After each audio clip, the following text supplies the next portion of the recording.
Hi folks, welcome to the Prepared Homestead. This is Travis. Thank you all for stopping by to watch. Did you guys notice any cell phone outages this morning? Anybody? Everything's been fine on my end, but the news is reporting that there's been some major cell phone outages across the United States for certain major carriers like AT&T, Verizon, T-Mobile, places like that. Don't know. I mean, we did just have 2 X-class solar flares back to back. They didn't produce a CME, so there's no danger of any kind of big stuff, but they're definitely enough to produce some radio outages.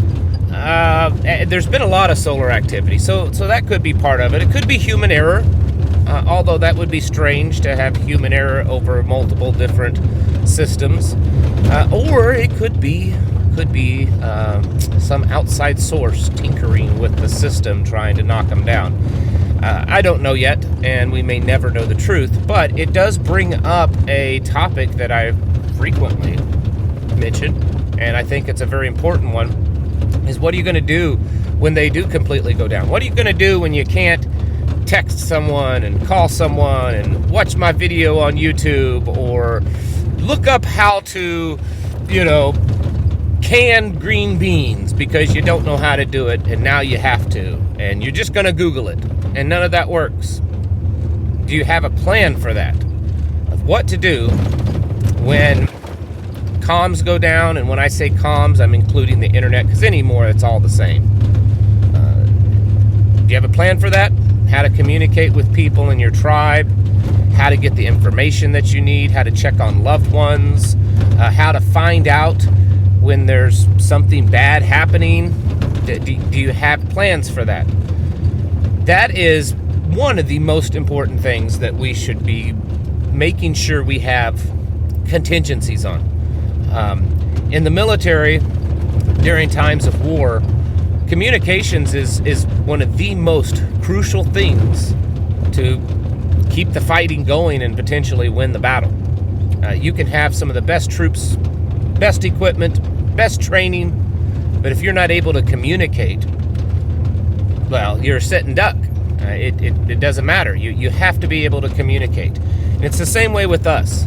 We need to have the ability to communicate and to receive information and to find information. As far as like using the internet, so many people, they completely rely on getting on there and Googling something, doing a search on how to do this and how to do that. I can't figure out how to, change the starter in my truck because it's gone out and now I need to fix it. Well, I'll just look it up online and watch a video of it. That's great. It's been very helpful, I know, to most people, including myself. There's been many times I couldn't figure out a certain problem with a vehicle, and I was able to find the solution to it in a YouTube video or something like that. What are we going to do when that doesn't exist anymore? Do you have a solution? Do you have a backup? What when you can't get a hold of your loved ones? Have you thought about that? And it doesn't have to be some massive grid down collapse. This morning, again, is a great example of it. Even if it's just temporary, it could be widespread and it could last longer than you expect.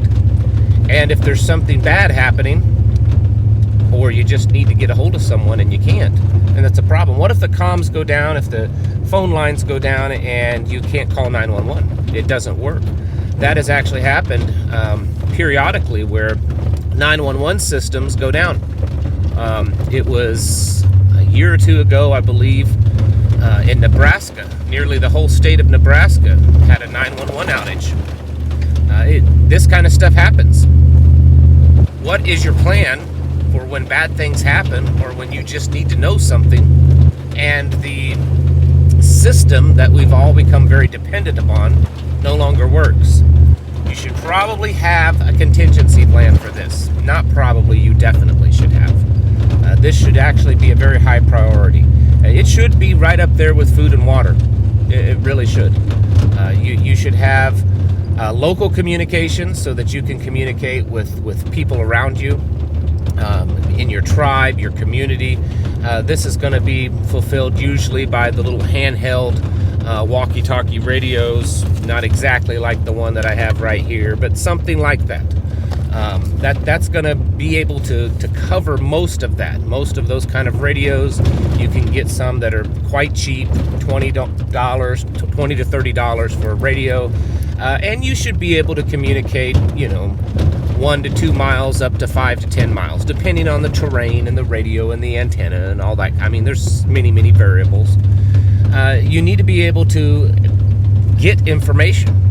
You should have a radio or a scanner that's capable of receiving, emergency frequencies. Your local fire departments, your police departments, your, airplanes and emergency management, and even military frequencies. You can get scanners that pick up a lot of that. You should be able to have a way to get information even when the internet's down.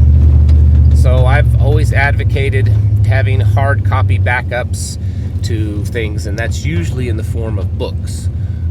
I know, those old things that no one uses and reads anymore. Well, yeah, a lot of you still do, but having books, not digital books, but real books, real paper books. Even if you have a hard copy backup to it, what if it was some type of EMP and your device that you're reading that digital book on doesn't work? So having books, print things off. You can actually buy pretty cheap anymore small home laser printers. And if you bought one, and you can get them between $100 and $150, and they're pretty cheap to print. Of course, it's just black and white, but for a book, that's all you need. And if you went through and you printed off certain online books and documents that you need, I think that would be a definite benefit, and you could save some money doing that. There's other things that you could be doing. For instance, being able to just hear what's going on in your local area. That's really a big one. The scanner's going to take care of most of that. You can also get you and I say this all the time, you can get you a CB radio. CB radios, most of you folks my age and older, you know exactly what a CB radio is. You grew up with them. And you say, well, no one uses CB radios. It's all just a bunch of garbage and no one uses it. Well, that's not exactly true, but the point is that most people, especially out in the rural parts of America, still have a CB radio, still have access to them. Excuse me, I have a tickle in my throat. They still have access to a CB radio. And so if everyone's cell phones went down and everyone's landlines went down, odds are those folks that have those CB radios are going to be bringing them out, dusting them off, and hooking them up. And you're going to hear a lot of people in your area talking to each other on CB radio. And that's a good way to listen and to get information. It may not be the best option for you to communicate with your people because, like I said, odds are a lot of people are going to be on them because it's a readily available radio. Like I said, you can pick them up at any Walmart or truck stop or gas station a lot of times, and everyone has one in their old pickup truck and stuff like that. So they're going to probably be busy, but you can certainly listen in. You should have other information that, we don't keep anymore, like addresses and phone numbers. How many of you actually know the address and the phone number of your family and loved ones? I mean, that used to be something we would teach a child. When I grew up, before you even went to kindergarten, you usually knew your phone number, and a lot of times even your address. Nowadays, hardly anyone knows those things because we just, have everything saved in our phone, and we don't need an address. We just need a point to where to go to on the Google Maps or whatever it is that you're using. And so a lot of times you don't even know the person's address. Making sure that we have their addresses and phone numbers of loved ones is important. So something I've advocated for years is doing the old-fashioned thing of keeping a little address book. Pick you up a cheap little address book at the store and start putting in everyone that you know, their addresses, their phone numbers, maybe personal information that you have of them, descriptions of them, because if there was some type of chaotic crisis being able to know where they're at, where they work, what they look like, so that you could share that with maybe emergency personnel, or if someone in your group has to go look for them, having that on hand would be really helpful, and have it written down, a hard copy. These are the kind of things that we should be thinking about when it comes to emergency preparedness and just things getting really bad out there. And this morning's little radio blackout of the cell phone companies, even if it didn't affect you at all, it didn't affect me. It should be a reminder. It should be a wake-up call, and for you to reevaluate your means of communication, acquiring information, storing information, and having it readily available. Because if all of those things are solely dependent upon cell phones, the internet, and the phone networks, then that's a huge weakness on your part. So start doing these things today. Most of these things that I mentioned aren't going to cost you very much. Handheld radios, you can get $20, $30. A scanner you can get sometimes for less than $100. Address book things are, a couple of dollars. A CB you can get for $50 to $75. We're not talking a lot of money, but it's very useful to have, and it could be a lifesaver at some point in your future, depending on how things go. Folks, it's time to get your houses in order and to prepare yourselves mentally, physically, and spiritually. Thanks for watching, and I'll catch you in the next video.